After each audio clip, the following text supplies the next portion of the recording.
ಎಲ್ಲರಿಗೂ ನಮಸ್ಕಾರ ಸ್ನೇಹಿತರೆ. ಎಳ್ಳು ಅಮಾವಾಸ್ಯೆ ಅಪ್ಪಟ ರೈತರ ಹಬ್ಬ. ಹೊಲದಲ್ಲಿ ಬೆಳೆದು ನಿಂತಿರುವ ಹಿಂಗಾರು ಪೇರುಗಳ ನಡುವೆ ಬನ್ನಿ ಮರ ಇಲ್ಲವೇ ಬನ್ನಿ ಕಂಟಿಯನ್ನ ಹುಡುಕಿ ಅದಕ್ಕೆ ಪೂಜೆ ಸಲ್ಲಿಸುವುದರೊಂದಿಗೆ ಭೂಮಿ ತಾಯಿಗೆ ಚಗರ ಚೆಲ್ಲುವುದೇ ಈ ಹಬ್ಬದ ವಿಶೇಷ. ಎಳ್ಳು ಅಮಾವಾಸ್ಯೆ 3-4 ದಿನ ಇರುವಾಗಲೇ ರೈತರ ಮನೆಗಳಲ್ಲಿ ಹಬ್ಬದ ತಯಾರಿ ನಡೆಯುತ್ತದೆ. ಎಳ್ಳು ಹಚ್ಚಿದ ಸಜ್ಜೆ, ಜೋಳದ ರೊಟ್ಟಿ ತಯಾರಿಸುವುದು, ನಾನಾ ಬಗೆಯ ಚಟ್ನಿ, ಕಾಳು, ಎಣ್ಣೆಗಾಯಿ, ಎಳ್ಳು ಹಾಗೂ ಶೇಂಗಾ ಹೋಳಿಗೆ ತಯಾರಿಸಲಾಗುತ್ತದೆ. ಅಮಾವಾಸ್ಯೆ ದಿನ ದೊಡ್ಡ ಬುತ್ತಿಯ ಗಂಟು ಕಟ್ಟಿಕೊಂಡು ಕುಟುಂಬದವರೆಲ್ಲರೂ ಎತ್ತಿನ ಬಂಡಿಯಲ್ಲಿ ಕುಳಿತು ಹೊಲಕ್ಕೆ ಹೋಗುವುದು ದೊಡ್ಡ ಸಡಗರದಂತೆ ಕಾಣುತ್ತದೆ.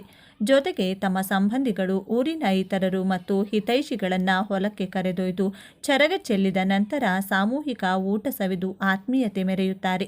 ಡಿಸೆಂಬರ್ 19ನೇ ತಾರೀಕು ಅಂದರೆ ವರ್ಷದ ಕೊನೆಯ ಶಕ್ತಿಶಾಲಿ ಎಳ್ಳು ಅಮಾವಾಸ್ಯೆ ಬಂದಿದೆ. ಹಿಂದೂ ಧರ್ಮದಲ್ಲಿ ಅಮಾವಾಸ್ಯೆಗೆ ಹೆಚ್ಚಿನ ಧಾರ್ಮಿಕ ಮಹತ್ವವಿದೆ.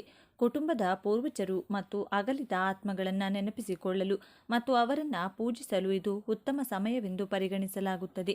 ಹೆಚ್ಚಿನವರು ದೇವಸ್ಥಾನಗಳಿಗೆ ಭೇಟಿ ನೀಡುತ್ತಾರೆ ಮತ್ತು ತಮ್ಮ ಪೂರ್ವಜರಿಗೆ ಶ್ರಾದ್ದ ಮಾಡುತ್ತಾರೆ. ಅಮಾವಾಸ್ಯೆಯಂದು ಅಶ್ವತ್ಥ ವೃಕ್ಷಕ್ಕೆ ಪ್ರದಕ್ಷಿಣೆ ಹಾಕುವುದು ವಿಶೇಷ. ಮಕ್ಕಳಿಲ್ಲದ ಮಹಿಳೆಯರು ಸಂತಾನ ಭಾಗ್ಯ ಪಡೆಯಲು ಪ್ರದಕ್ಷಿಣೆ ಮಾಡುತ್ತಾರೆ. ಶಾಸ್ತ್ರದ ಪ್ರಕಾರ ಅಮಾವಾಸ್ಯೆಯಂದು ಕೆಲವೊಂದು ಮಾಡಬಾರದ ಕೆಲಸಗಳಿವೆ.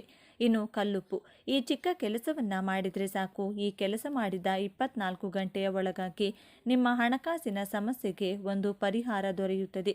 ಕುತ್ತಿಗೆಯವರೆಗೂ ಬಂದಂಥ ಹಣದ ಸಂಕಷ್ಟಕ್ಕೆ ಒಂದು ದಾರಿ ಕಾಣಿಸುತ್ತದೆ. ನಿಮಗೆ ವಾಪಸ್ ಬರಬೇಕಾದಂಥ ಹಣ ನಿಮ್ಮ ಕೈ ಸೇರುತ್ತದೆ. ನಿಮ್ಮ ಮೇಲೆ ಬಿದ್ದಿರುವಂತಹ ಜನರ ಕೆಟ್ಟ ದೃಷ್ಟಿಯ ಪ್ರಭಾವ ಶೀಘ್ರವಾಗಿ ದೂರವಾಗುತ್ತದೆ. ಜೀವನದಲ್ಲಿ ಬರುವಂತಹ ಅನೇಕ ಆರ್ಥಿಕ ಸಮಸ್ಯೆಗಳಿಗೆ ಪಟ್ಟಂತ ಮಾಡುವಂತಹ ಕೆಲವು ಪರಿಹಾರಗಳನ್ನು ಇವತ್ತಿನ ಈ ವಿಡಿಯೋದಲ್ಲಿ ಸಂಪೂರ್ಣವಾಗಿ ತಿಳಿಸಿಕೊಡ್ತೀವಿ. ಯಾವುದೇ ಕಾರಣಕ್ಕೂ ವಿಡಿಯೋವನ್ನು ಸ್ಕಿಪ್ ಮಾಡದೆ ಕೊನೆ ತನಕ ನೋಡಿ. ಹಾಗೆ ವಿಡಿಯೋಗೆ ಲೈಕ್ ಮಾಡಿ. ಎಲ್ಲರೂ ಭಕ್ತಿಯಿಂದ ಓಂ ಶ್ರೀ ಮಹಾಲಕ್ಷ್ಮಿ ನಮಃ ಅಂತ ಕಮೆಂಟ್ ಮಾಡಿ. ಇನ್ನು ಅಮಾವಾಸ್ಯೆಯ ದಿನ ಕಲ್ಲುಪ್ಪಿನಿಂದ ಈ ತಂತ್ರವನ್ನು ನೀವು ಮಾಡಿದರೆ ಸಾಲದ ಬಾಧೆ, ಋಣಬಾಧೆಯಿಂದ ಮುಕ್ತರಾಗುತ್ತೀರಿ. ಹೌದು, ಸಾಲದ ಬಾಧೆ ವಿಪರೀತವಾಗಿ ನಿಮ್ಮನ್ನು ಹಿಂಡಿ ಹಿಪ್ಪೆ ಮಾಡ್ತಾ ಇದ್ದರೆ ಈ ತಂತ್ರ ಸಾಧನವನ್ನು ಅಮಾವಾಸ್ಯೆಯ ದಿನ ನೀವು ಮಾಡಿ ನೋಡಿ. ವೀಕ್ಷಕರೇ, ಯಾವ ಋಣ ಇದ್ದರೂ ಸರಿ ಉಪ್ಪಿನ ಋಣ ಇಟ್ಟುಕೊಳ್ಳಬಾರದು ಅಂತ ನಾವು ಕೇಳ್ತಿರ್ತೀವಿ. ಹಾಗೆ ಅಂತಹ ಕಲ್ಲುಪ್ಪಿನಿಂದ ನಿಮ್ಮನ್ನು ಸಾಲದ ಸಮಸ್ಯೆಯಿಂದ ಹೊರತರಬಹುದು. ಒಳ್ಳೆಯ ಸಾತ್ವಿಕ ಒಂದು ತಂತ್ರ ಪ್ರಯೋಗ ಇರುವಂಥ ಒಂದು ಪ್ರಯೋಗವನ್ನು ನೀವು ಮನೆಯಲ್ಲೇ ಮಾಡಿಕೊಳ್ಳಿ. ಸಾಲ ಮಾಡಲು ಮನುಷ್ಯನಿಗೆ ಕಾರಣಗಳೇ ಬೇಕಾಗಿಲ್ಲ. ಮನುಷ್ಯ ಎಷ್ಟೇ ಜಾಗೃತೆಯಿಂದ ಇದ್ದರೂ, ಎಷ್ಟೇ ಅವನು ಚೌಕಟ್ಟಿನಿಂದ ಚಾಕಚಕ್ಯತೆಯಿಂದ ಅವನು ಜೀವನ ಮಾಡ್ತಾ ಇದ್ರೂ ಕೂಡ ಒಂದಲ್ಲ ಒಂದು ಸಮಯದಲ್ಲಿ ಸಾಲಗಾರನಾಗುತ್ತಾನೆ. ಇಂತಹ ಸಾಲಗಾರರು ಕೆಲವೊಮ್ಮೆ ಅವರ ಪ್ರಯತ್ನದಿಂದಲೂ ಅದೃಷ್ಟದ ಫಲಬಲದಿಂದನೂ ಸಾಲದ ಬಾಧೆಯಿಂದ ಹೊರಗೆ ಬರುತ್ತಾರೆ. ಸಾಲ ಸೋಲ ತೀರಿಸಿಕೊಂಡು ಸ್ವತಂತ್ರವಾಗಿ ಜೀವನ ಮಾಡ್ತಾ ಇರ್ತಾರೆ. ಇನ್ನು ಕೆಲವೊಬ್ಬರು ಯಾವುದಾದರೂ ಒಂದು ಪರಿಸ್ಥಿತಿಯಲ್ಲಿ ಸಾಲದ ಸುಳಿಗೆ ಸಿಕ್ಕಾಕೊಂಡಿದ್ದು ಕೂಡಲೇ ವರ್ಷಾನುಗಟ್ಟಲೆ ಕಳೆದರೂ ಕೂಡ ಸಾಲ ಬಾಧೆಯಿಂದಲೇ ನರಳುತ್ತಿರುತ್ತಾರೆ. ಸಾಲ ತೀರಿಸುವುದಕ್ಕೆ ಆಗದೆ ಒದ್ದಾಡುತ್ತಿರುತ್ತಾರೆ. ಸಂಬಂಧಿಕರಲ್ಲಿ, ಸ್ನೇಹಿತರಲ್ಲಿ, ಬಂಧುಗಳಲ್ಲಿ, ಹಿತೈಷಿಗಳಲ್ಲಿ ಅಪಮಾನ, ಅವಮಾನದ ಭಯ ಎದುರಿಸ್ತಾ ಇರುತ್ತಾರೆ.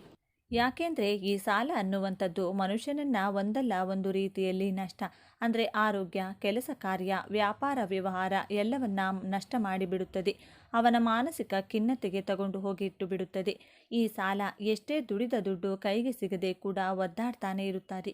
ಯಾಕಂದರೆ ಈ ಸಾಲ ಮಾಡಿದಂಗೆಲ್ಲ ಬಡ್ಡಿ ಕಟ್ಟಬೇಕಾಗುತ್ತದೆ. ದುಡಿದದ್ದೆಲ್ಲ ಅಲ್ಲೇ ತಂದು ಹಾಕಬೇಕಾಗುತ್ತದೆ. ಇನ್ನು ಅವನು ಹೆಂಗೆ ಆ ಜಾಗದಿಂದ ಹೊರಗೆ ಅವರಿಗೆ ಬರಲಿಕ್ಕೆ ಸಾಧ್ಯತೆಯಾಗುತ್ತದೆ? ಅವನಿಗೆ ಧನಪ್ರಾಪ್ತಿ ಯೋಗನು ಅಥವಾ ಅವನು ಮಾಡುವಂಥ ಕೆಲಸ ಕಾರ್ಯಗಳಲ್ಲಿ ಹೆಚ್ಚಿಗೆ ಲಾಭದಾಯಕವಾಗಿ ಅವನು ಪಡೆದುಕೊಂಡ್ರೆ ಆವಾಗ ಮಾತ್ರ ಅವರು ಸಾಲದ ಸಮಸ್ಯೆಯಿಂದ ಹೊರಗೆ ಬರುತ್ತಾರೆ. ಇಂತಹ ವ್ಯಕ್ತಿಗಳು, ಸಾಲಗಾರರಾಗಿ ನರಳುತ್ತಿರುವಂಥ ವ್ಯಕ್ತಿಗಳು ಅಮಾವಾಸ್ಯೆ ದಿನ ನಿಮ್ಮ ಮನೆಯಲ್ಲಿಯೇ ಉಪಯೋಗಿಸುವಂಥ ಕಲ್ಲುಪ್ಪಿನಿಂದ ಈ ತಂತ್ರ ಮಾಡಿದರೆ ದಿನಗಳಲ್ಲಿಯೇ ಸಾಲದ ಬಾಧೆಯಿಂದ ನೀವು ಮುಕ್ತರಾಗಿ ಬಿಡ್ತೀರಾ ನೋಡಿ. ತಂತ್ರ ಮಾಡಲಿಕ್ಕೆ ಕೆಲವೊಂದು ಸಾಮಗ್ರಿಗಳು ಬೇಕು. ನೀವು ಅದನ್ನು ತಂದು ಇಟ್ಟುಕೊಳ್ಬೇಕಾಗುತ್ತೆ. ಮನೆಯಲ್ಲಿ ಸಿಗುವಂತಹ ಕಲ್ಲುಪ್ಪು ಫಸ್ಟ್ ಇಟ್ಕೊಳ್ಳಿ. ಹಾಗೆ ಗ್ರಂಥಿಗೆ ಅಂಗಡಿಗಳಲ್ಲಿ ಈ ಗಂಧದ ಚಕ್ಕೆಗಳು ಸಿಗುತ್ತವೆ, ಅದೊಂದು ನೀವು ಇಟ್ಕೊಂಡಿರಿ. ಮನೆಯಲ್ಲಿ ಅಮಾವಾಸ್ಯೆ ದಿನ ಒಂದು ದಿನ ಮುಂಚಿತವಾಗಿಯೇ ತಗೊಳ್ಳಿ. ಕಲ್ಲುಪ್ಪು ಮನೆಯಲ್ಲಿರುತ್ತದೆ. ಗ್ರಂಥಿಗೆ ಅಂಗಡಿಯಲ್ಲಿ ಗಂಧದ ಚಕ್ಕೆಗಳು ಸಿಗುತ್ತೆ. ಅದನ್ನು ತಗೊಂಡು ಒಂದು ಮಣ್ಣಿನ ತಟ್ಟೆನೂ ಕೂಡ ಗ್ರಂಥಿಗೆ ಅಂಗಡಿಗಳಲ್ಲಿ ಸಿಗುತ್ತದೆ. ಅದೊಂದನ್ನು ತಗೊಳ್ಳಿ. ಇನ್ನು ಕರ್ಪೂರ ಮನೆಯಲ್ಲಿರುತ್ತೆ ಮತ್ತು ಅರಿಶಿನ ಪುಡಿ, ನಾವು ಏನಂತೀವಿ ಭಂಡಾರ ಅಂತ ಹೇಳ್ತೀವಲ್ಲ, ಆ ಭಂಡಾರನೂ ಕೂಡ ಆ ಅಂಗಡಿಯಲ್ಲಿ ಸಿಗುತ್ತದೆ. ಅಂಥದ್ದನ್ನು ನೀವು ತಗೊಂಡು ಮನೆಯಲ್ಲಿ ಇಟ್ಕೊಂಡಿರಿ.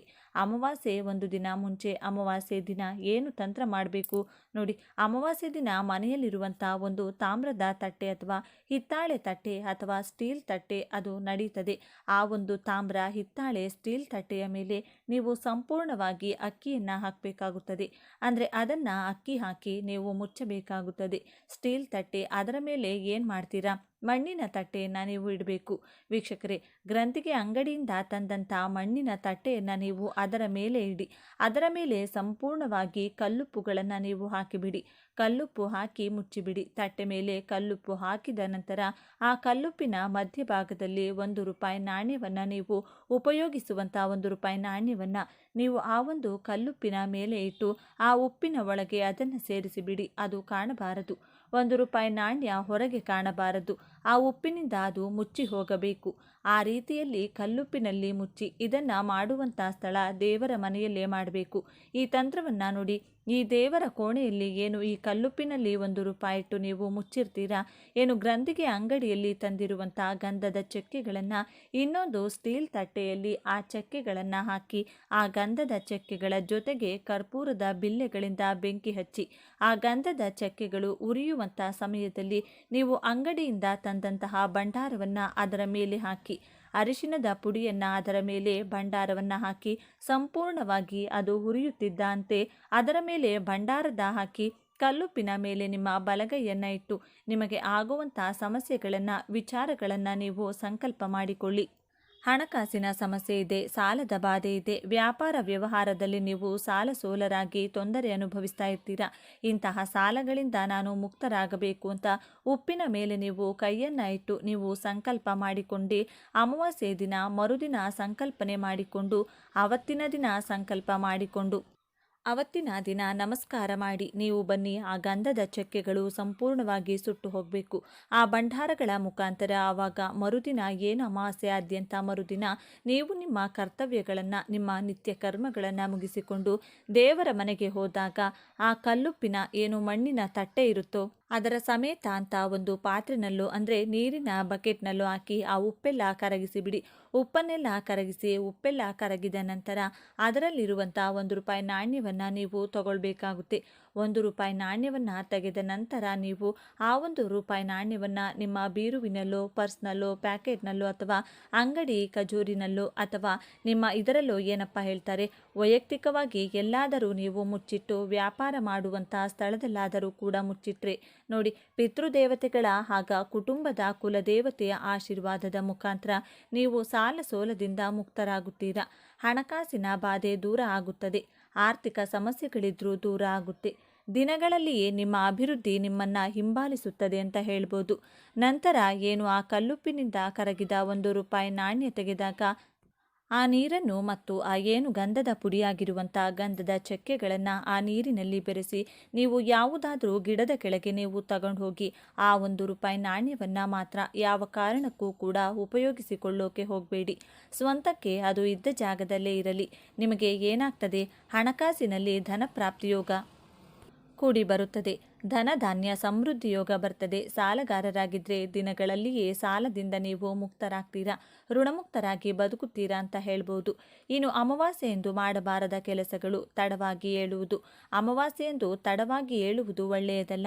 ಸಾಮಾನ್ಯವಾಗಿ ಆ ಸಮಯದಲ್ಲಿ ಸಕಾರಾತ್ಮಕತೆ ಮತ್ತು ದೈವತ್ವವು ಇರುವುದರಿಂದ ಬೇಗನೆ ಏಳುವುದು ಯಾವಾಗಲೂ ಉತ್ತಮ.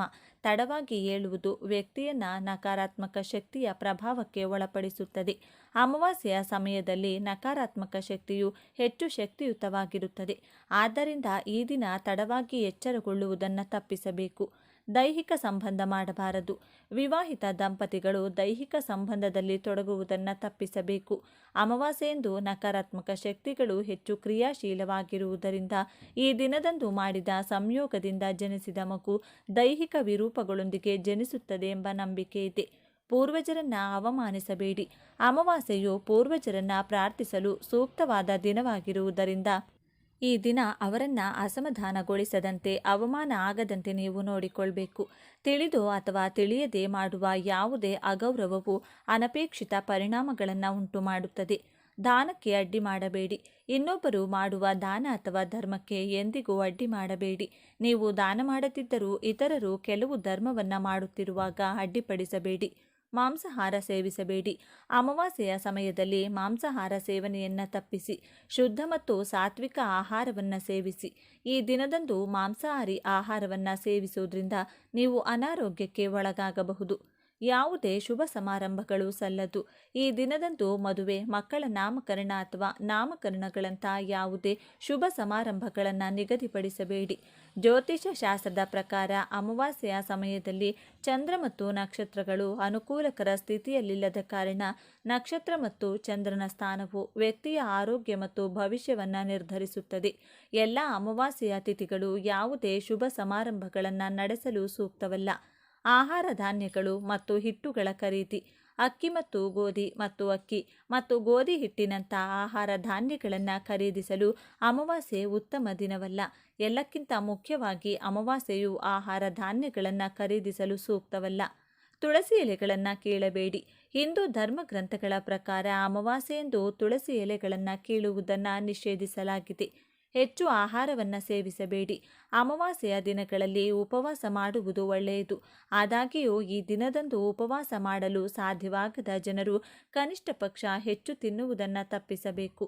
ಏಕೆಂದರೆ ಈ ದಿನ ಮಾನಸಿಕ ಮತ್ತು ದೈಹಿಕ ಸ್ಥಿತಿಯು ಅಸಮತೋಲನಗೊಳ್ಳುತ್ತದೆ. ಆದ್ದರಿಂದ ಸರಳ ಆಹಾರವನ್ನು ಸೇವಿಸಲು ಸಲಹೆ ನೀಡಲಾಗುತ್ತದೆ. ಅಮಾವಾಸ್ಯೆಯಂದು ಈ ಪರಿಹಾರ ಮಾಡಿ. ಶಿವನ ಹೆಸರನ್ನು ಜಪಿಸುತ್ತಾ 1 ಚಮಚದಷ್ಟು ನೀರನ್ನು ಹರಿಯುವ ತೊರೆ ಅಥವಾ ನದಿಗೆ ಸುರಿಯಿರಿ. ಶನಿದೋಷ ನಿವಾರಣೆಗಾಗಿ ಶನಿಯನ್ನು ಪ್ರಾರ್ಥಿಸುತ್ತಾ ತುಳಸಿ ಗಿಡದ ಕೆಳಗೆ ದೀಪವನ್ನು ಹಚ್ಚಿ. ಹನುಮಂತನಿಗೆ ಸಿಂಧೂರ, ಎಣ್ಣೆ, ಲವಂಗ ಮತ್ತು ಉಪ್ಪು, ಕಪ್ಪು ಉಂಡೆ ಅಂದರೆ ಎಳ್ಳಿನ ಉಂಡೆಯನ್ನು ಅರ್ಪಿಸಿ ಮತ್ತು ಹನುಮಾನ್ ಚಾಲಿಸಾ ಪಠಿಸಿ. ಪಿತೃ ಕಾರ್ಯದ ನಂತರ ನಿಮ್ಮ ಪೂರ್ವಜರಿಗೆ ಖೀರ್ ಮತ್ತು ಆಹಾರವನ್ನು ನೀಡಿ.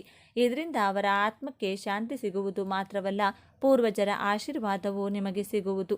2025 ಡಿಸೆಂಬರ್ 19ರಂದು ಎಳ್ಳ ಅಮಾವಾಸ್ಯೆ ಬಂದಿದೆ. ಈ ದಿನ ನಿಮ್ಮ ದಿನಚರಿ ಯಾವ ರೀತಿ ಇರಬೇಕು, ಪೂಜೆ ಯಾವ ರೀತಿ ಮಾಡಿಕೊಳ್ಬೇಕು, ಯಾವುದಾದರೂ ಪರಿಹಾರ ಮಾಡಿಕೊಳ್ಬೇಕಾ, ದೃಷ್ಟಿ ಯಾವ ರೀತಿ ತೆಗೆಯಬೇಕು, ಈ ಎಲ್ಲ ವಿಚಾರಗಳನ್ನು ಈ ವಿಡಿಯೋದಲ್ಲಿ ತಿಳಿಸಿಕೊಡ್ತೇನೆ. ವಿಡಿಯೋ ಶುರು ಮಾಡೋಕ್ಕೂ ಮುಂಚೆ ನೀವಿನ್ನೂ ನಮ್ಮ ಚಾನಲ್ನ ಸಬ್ಸ್ಕ್ರೈಬ್ ಮಾಡ್ಕೊಂಡಿಲ್ಲ ಅಂದರೆ ಖಂಡಿತ ಈಗಲೇ ಸಬ್ಸ್ಕ್ರೈಬ್ ಮಾಡ್ಕೊಳ್ಳಿ. ಹಾಗೆ ಈ ವಿಡಿಯೋ ಇಷ್ಟ ಆದರೆ ಮರೆಯದೆ ಒಂದು ಲೈಕ್ ಕೊಡಿ ಸ್ನೇಹಿತರೆ. ಎಲ್ಲರೂ ಭಕ್ತಿಯಿಂದ ಓಂ ಶ್ರೀ ಮಹಾಲಕ್ಷ್ಮಿ ನಮಃ ಅಂತ ಕಮೆಂಟ್ ಮಾಡಿ. ಅಮಾವಾಸ್ಯೆ ತುಂಬಾ ಶಕ್ತಿಯುತವಾಗಿದೆ. ಹಾಗಾಗಿ ನೀವು ಕೆಲವು ಶಕ್ತಿಯುತವಾದ ಪರಿಹಾರಗಳನ್ನು ಮಾಡಿಕೊಳ್ಳೋದ್ರಿಂದ ವರ್ಷವಿಡೀ ಲಕ್ಷ್ಮಿ ಕಟಾಕ್ಷ ಪಡೆಯುತ್ತೀರಿ. ಹಾಗಾಗಿ ಈ ವರ್ಷವಿಡೀ ಹಣಕ್ಕೆ ಯಾವುದೇ ಕೊರತೆ ಇಲ್ಲದೆ ನಿಮ್ಮ ಕುಟುಂಬದಲ್ಲಿ ಸುಖ ಸಂತೋಷ ಹೆಚ್ಚಾಗಬೇಕು ಅಂದರೆ ನೀವು ನಿಮ್ಮ ಮನೆಯಲ್ಲಿ ಚಿಕ್ಕ ಪುಟ್ಟ ಕೆಲಸಗಳನ್ನು ಪರಿಹಾರಗಳನ್ನು ಮಾಡ್ಕೋಬೇಕು. ಅದೇನು ಅನ್ನೋದನ್ನು ಒಂದೊಂದಾಗಿ ಈಗ ತಿಳಿಸಿಕೊಡ್ತೀನಿ. ಮೊದಲಿಗೆ ಈ ಅಮಾವಾಸ್ಯೆ ಅಂದರೆ ಲಕ್ಷ್ಮೀ ದೇವಿ ಹಾಗೂ ಗೌರಿ ದೇವಿ ಇಬ್ಬರಿಗೂ ಕೂಡ ತುಂಬ ಇಷ್ಟ. ಹಾಗಾಗಿ ಹೆಣ್ಣು ಮಕ್ಕಳು ತಪ್ಪದೆ ಮನೆಯಲ್ಲಿ ಗೌರಿ ದೇವಿಯನ್ನು ಪೂಜೆ ಮಾಡಬೇಕು. ಇದರಿಂದ ಮದುವೆ ಆಗದ ಹೆಣ್ಣು ಮಕ್ಕಳಿಗೆ ಒಳ್ಳೆಯ ಸಂಬಂಧ ಕೂಡಿ ಬರುತ್ತದೆ. ಇನ್ನು ಮುತ್ತೈದೆಯರ ಸೌಭಾಗ್ಯ ಹೆಚ್ಚಾಗುತ್ತದೆ. ಜೊತೆಗೆ ನಿಮ್ಮ ಗಂಡನ ಆದಾಯ ಕೂಡ ಬೆಳೆಯುತ್ತದೆ.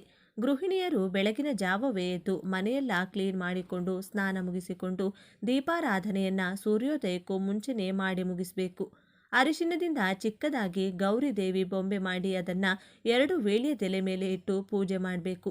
ಗೌರಿ ದೇವಿಗೆ ನೈವೇದ್ಯವಾಗಿ ಚಿಕ್ಕ ಬೆಲ್ಲದ ತುಂಡನ್ನು ಇಡಬೇಕು. ಬಳಿಕ 21 ಸಲ ಓಂ ಗೌರಿ ದೇವಿಯೇ ನಮಃ ಎಂದು ಜಪ ಮಾಡಬೇಕು. ಈ ರೀತಿ ಮಾಡೋದ್ರಿಂದ ವರ್ಷವಿಡೀ ನಿಮ್ಮ ಮನೆಗೆ ಅದೃಷ್ಟ, ಐಶ್ವರ್ಯ, ಸಂತೋಷ ಹೆಚ್ಚಾಗುತ್ತದೆ. ವರ್ಷಕ್ಕೆ 1 ಸಲನಾದರೂ ಮನೆ ಮುಂದೆ ಕುಂಬಳಕಾಯಿ ಕಟ್ಟಬೇಕು ಅಂತ ಹೇಳ್ತಾರೆ. ಅದು ಯಾವುದೋ ಒಂದು ಅಮಾವಾಸ್ಯೆ ದಿನನೇ ಕಟ್ಟಬೇಕಾಗುತ್ತೆ. ಆದರೆ ಈ ಅಮಾವಾಸ್ಯೆ ದಿನ ಮುಂದೆ ಒಂದು ಕುಂಬಳಕಾಯಿಯನ್ನು ಕಟ್ಟಿದರೆ ತುಂಬಾ ಒಳ್ಳೆಯದು. ಅದಕ್ಕಾಗಿ ನೀವು ಒಂದು ಕುಂಬಳಕಾಯಿ ತಗೊಂಡು ಅದಕ್ಕೆ ಅರಿಶಿನ ಕುಂಕುಮ ಹಚ್ಚಿ ಮನೆ ಮುಂದೆ ಕಟ್ಟಿ ಬಳಿಕ ಅದಕ್ಕೆ ಧೂಪ ಹಾಕಿ ದೃಷ್ಟಿ ತೆಗಿಬೇಕು. ನೀವು ಕಟ್ಟೋ ಕುಂಬಳಕಾಯಿಗೆ ತಪ್ಪದೆ ತೊಟ್ಟು ಇರೋ ಥರ ನೋಡಿಕೊಳ್ಳಿ. ಇನ್ನು ಕುಂಬಳಕಾಯಿ ಕಟ್ಟೋಕೆ ಆಗದವರು ಒಂದು ಆಲೋವೆರಾ ಅಥವಾ ನಿಂಬೆಕಾಯಿ ಅಥವಾ ಹಸಿಮೆಣಸಿನಕಾಯಿ ಜೊತೆಗೆ ಪೋಣಿಸಿ ಅದನ್ನಾದರೂ ಕಟ್ಟಿಕೊಳ್ಳಬಹುದು. ಇನ್ನು ರಾತ್ರಿ ತಪ್ಪದೆ ಮನೆಗೆ ಕಲ್ಲುಪ್ಪಿನಿಂದ ದೃಷ್ಟಿಯನ್ನು ತೆಗಿಬೇಕು. ಮನೆಯ ಯಜಮಾನಿ ಅಂದರೆ ನಿಮ್ಮ ಮನೆಯಲ್ಲಿ ಅತ್ತೆ ಇದ್ದರೆ ಅವರು ಈ ಕೆಲಸವನ್ನು ಮಾಡಬೇಕು. ಅತ್ತೆ ಇಲ್ಲ ಅಂದರೆ ನೀವೇ ಸ್ವಲ್ಪ ಕಲ್ಲುಪ್ಪು ತಗೊಂಡು ಮನೆ ಆಚೆ ನಿಂತ್ಕೊಂಡು 3 ಸಲ ಮನೆಗೆ ದೃಷ್ಟಿ ತೆಗೆದು ಅದನ್ನು ನೀರಲ್ಲಿ ಮಿಕ್ಸ್ ಮಾಡಿ ಆ ನೀರನ್ನು ಹೊರಗಡೆ ಚೆಲ್ಲಿಬಿಡಿ. ಇದರಿಂದ ಎಂಥ ಭಯಂಕರವಾದ ನರದೃಷ್ಟಿ ಸಮಸ್ಯೆ ಇದ್ದರೂ ಕೂಡ ಅದು ನಿಮ್ಮ ಮನೆಯಿಂದ ಹೊರಟು ಹೋಗಿ ನಿಮ್ಮ ಆದಾಯ ಬೆಳೆಯೋಕೆ ಶುರುವಾಗುತ್ತದೆ. ಇನ್ನು ಪ್ರತಿಯೊಬ್ಬರೂ ತಪ್ಪದೇ ಅರಿಶಿನ ಬಣ್ಣದ ಬಟ್ಟೆಯನ್ನು ಹಾಕಿಕೊಳ್ಬೇಕು. ನಿಮ್ಮ ಹತ್ರ ಇಲ್ಲದಿದ್ದರೆ ನಿಮ್ಮ ಬಟ್ಟೆಗಳಲ್ಲಿ ಅರಿಶಿನ ಬಣ್ಣ ಸ್ವಲ್ಪನಾದರೂ ಇರೋ ಥರ ನೋಡ್ಕೊಳ್ಳಿ. ಇನ್ನು ಅದು ಕೂಡ ಇಲ್ಲ ಅಂದರೆ ನಿಮ್ಮ ಬಟ್ಟೆಯಲ್ಲಿ ಯಾವುದೋ ಒಂದು ಮೂಲೆಯಲ್ಲಿ ಚಿಟಿಕೆ ಅರಿಶಿನವನ್ನು ಹಚ್ಚಿಕೊಳ್ಳಿ.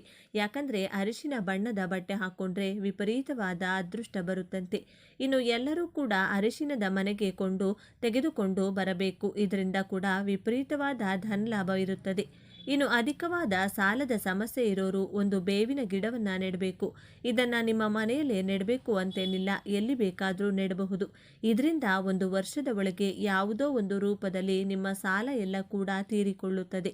ಇನ್ನು ಪ್ರತಿ ಅಮಾವಾಸ್ಯೆಗೂ ಮನೆಯಲ್ಲಿ ಏನಾದರೂ ಪುಟ್ಟ ಮಕ್ಕಳಿದ್ರೆ ತಪ್ಪದೆ ಅವರಿಗೆ ತಾಯಿ ದೃಷ್ಟಿಯನ್ನು ತೆಗಿಬೇಕು. ಯಾಕೆಂದರೆ ಮಕ್ಕಳ ಮೇಲೆ ದೃಷ್ಟಿ ಪ್ರಭಾವ ತುಂಬಾ ಕೆಲಸ ಮಾಡುತ್ತದೆ. ಹಾಗಾಗಿ ಅಮಾವಾಸ್ಯೆ ದಿನ ಮಕ್ಕಳಿಗೆ ಸಾಸಿವೆಯಿಂದ ದೃಷ್ಟಿ ತೆಗೆದು ಅದನ್ನು ಬೆಂಕಿಗೆ ಹಾಕಿ ಚಿಟಪಟಪಟ ಅಂತ ಅನ್ನಿಸಿದ ಬಳಿಕ ಅದನ್ನು ಹೊರಗಡೆ ಬಿಸಾಕಬೇಕು. ಮನೆಯಲ್ಲಿ ಒಲೆ ಇದ್ದರೆ ಒಲೆ ಒಳಗೆ ಹಾಕ್ಬಿಡಿ. ಒಲೆ ಇಲ್ಲದವರು ಬಾಣಲಿಗೆ ಹಾಕಿ ಅದು ಚಿಟಪಟ ಅಂದ ಮೇಲೆ ಅದನ್ನು ಹೊರಗಡೆ ಬಿಸಾಡಿ. ಇದು ತುಂಬಾ ಪವರ್ಫುಲ್ ಪರಿಹಾರ. ಈ ರೀತಿ ಮಾಡೋದ್ರಿಂದ 1 ತಿಂಗಳ ಕಾಲ ಯಾವ ದೃಷ್ಟಿ ಕೂಡ ನಿಮ್ಮ ಮಕ್ಕಳ ಹತ್ರ ಸುಳಿಯೋದಿಲ್ಲ. ಮತ್ತೆ ನೆಕ್ಸ್ಟ್ ಅಮಾವಾಸ್ಯೆಗೆ ಇದೇ ಥರ ದೃಷ್ಟಿ ತೆಗೆಯಿರಿ. ಇನ್ನು ಇದು ನಮ್ಮ ತಾಂತ್ರಿಕ ಗ್ರಂಥಗಳಲ್ಲಿ ಎಷ್ಟೋ ಅದ್ಭುತವಾದ ಪರಿಹಾರಗಳನ್ನು ವಿವರಿಸಿದ್ದಾರೆ. ಅಮಾವಾಸ್ಯೆಯಲ್ಲಿ ರಾಹುಕಾಲ ಬಂದು ಮಧ್ಯಾಹ್ನ 1:30ಯಿಂದ 3 ಗಂಟೆಯವರೆಗೂ ಇದೆ. ಹಾಗಾಗಿ ಆ ಟೈಮ್ನಲ್ಲಿ ಪ್ರತಿಯೊಬ್ಬರೂ ಕೂಡ ಕಡಲೆಪುರಿಯಲ್ಲಿ ಸ್ವಲ್ಪ ಜೇನುತುಪ್ಪ ಬೆರೆಸಿ ತಿನ್ನಿ. ಇದರಿಂದ ಸಕಲ ಪಾಪಗಳು ಹೋಗಿ ಮೋಕ್ಷದ ಮಾರ್ಗ ತೆರೆದುಕೊಳ್ಳುತ್ತದೆ. ಒಂದು ಸಲ ನಮ್ಮ ಪಾಪಗಳು ಹೋಯ್ತು ಅಂದರೆ ನಮಗೆ ಸುಖ ಪಡೋ ಯೋಗ ಬಂದಂತೆ ಅರ್ಥ. ಇನ್ನು ಅಮಾವಾಸ್ಯೆಗೆ ಪ್ರತಿಯೊಬ್ಬರೂ ಕೂಡ ತಲೆ ಸ್ನಾನ ಮಾಡಲೇಬೇಕು. ಮಕ್ಕಳು, ವಯಸ್ಸಾದವರು ಎಲ್ಲರೂ ಕೂಡ ಮಾಡಬೇಕು. ಇಲ್ಲದಿದ್ದರೆ ದುರದೃಷ್ಟ ಅನ್ನೋದು 7 ಜನ್ಮದವರೆಗೂ ಕಾಡುತ್ತದೆ. ಆದರೆ ತಲೆಗೆ ಎಣ್ಣೆ ಮಾತ್ರ ಹಚ್ಚಿಕೊಳ್ಳೋಕೆ ಹೋಗಬೇಡಿ. ಹಚ್ಕೊಂಡ್ರೆ ದರಿದ್ರ ದೇವತೆ ನಿಮ್ಮ ತಲೆ ಮೇಲೇನೆ ಬಂದು ಕೂತ್ಕೋತಾರೆ. ಇನ್ನು ನಿಮಗೆ ಇರುವಂತಹ ಎಲ್ಲ ಕೋರಿಕೆಗಳು ಈಡೇರಬೇಕು ಅಂದರೆ ಕಪ್ಪು ಇರುವೆಗಳು ಕಾಣಿಸಿದರೆ ಅದಕ್ಕೆ ಆಹಾರವಾಗಿ ಸ್ವಲ್ಪ ಸಕ್ಕರೆ ಹಾಕಿ.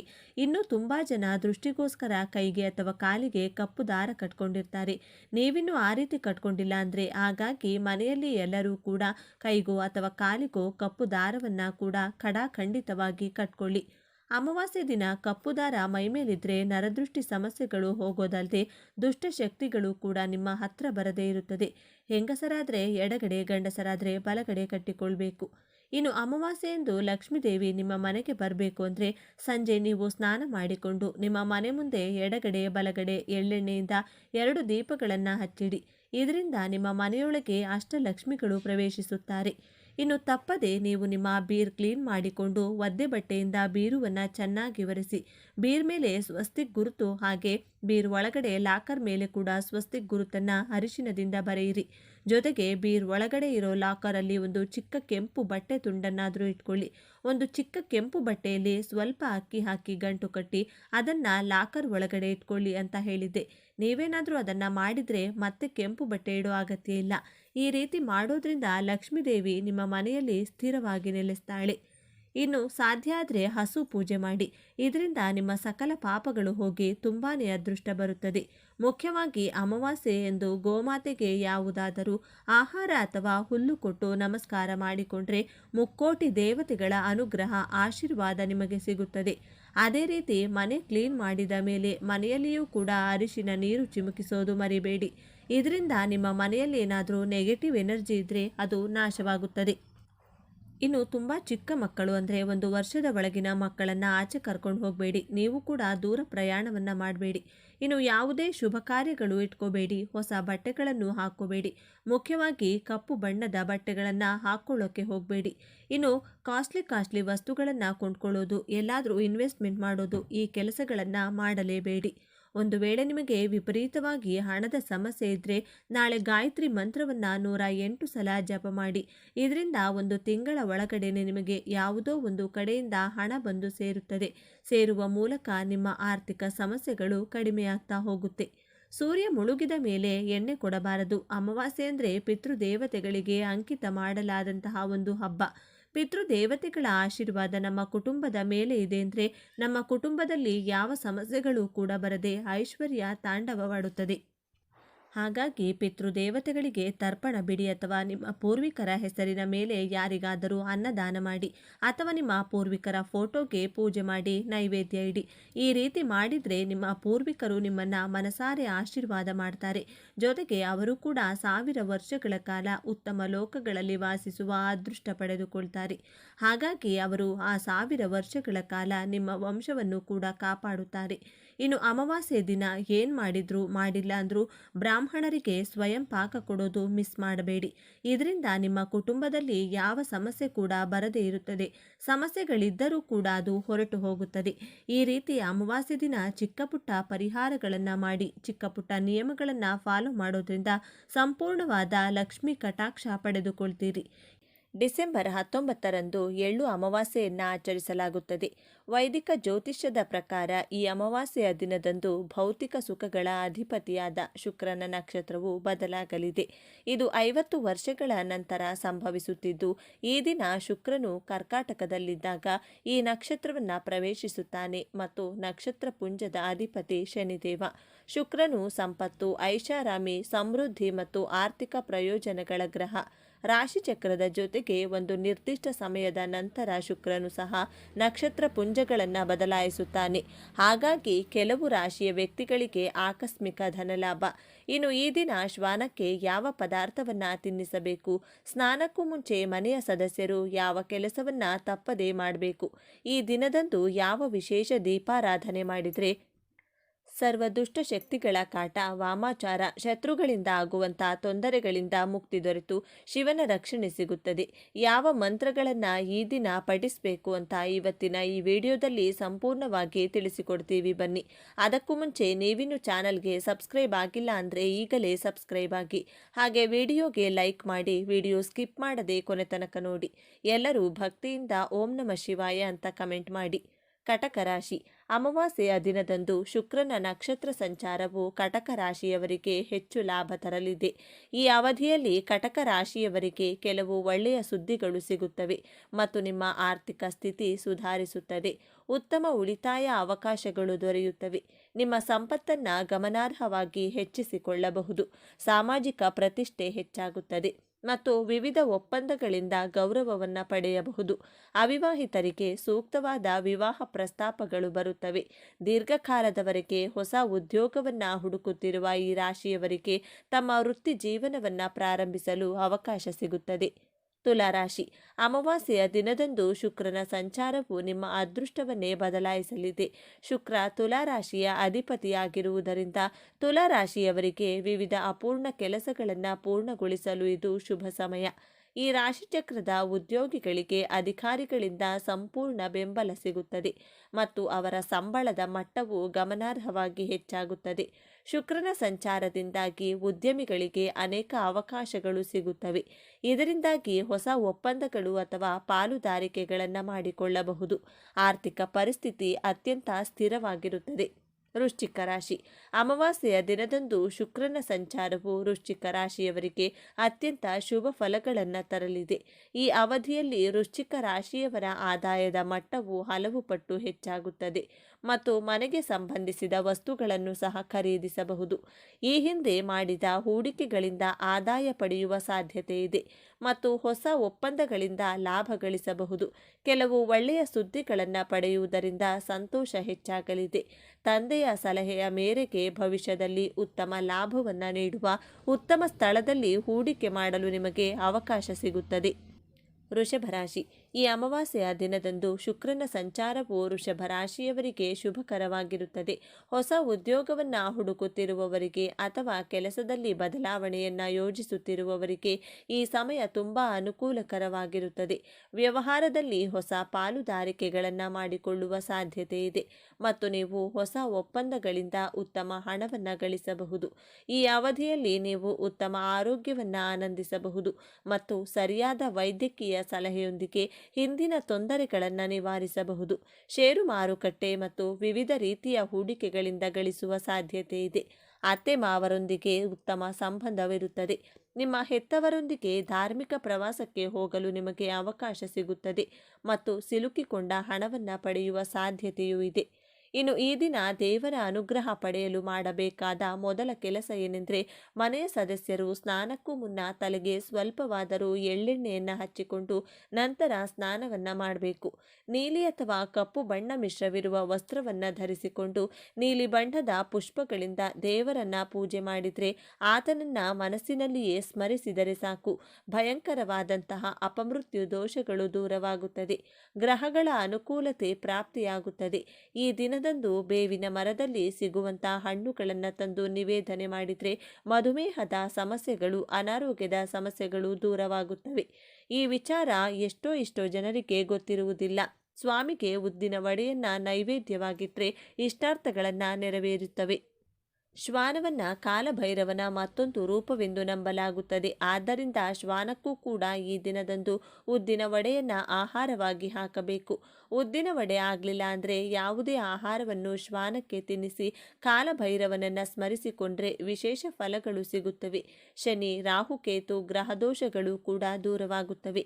ಮನೆಗೆ ಸಮೀಪದಲ್ಲಿ ಕಾಲಭೈರವನ ಗುಡಿ ಇದ್ರೆ ತಪ್ಪದೆ ಇವತ್ತಿನ ದಿನ ದರ್ಶನ ಮಾಡಿ 8 ಪ್ರದಕ್ಷಿಣೆಯನ್ನ ಮಾಡಿ ಬನ್ನಿ.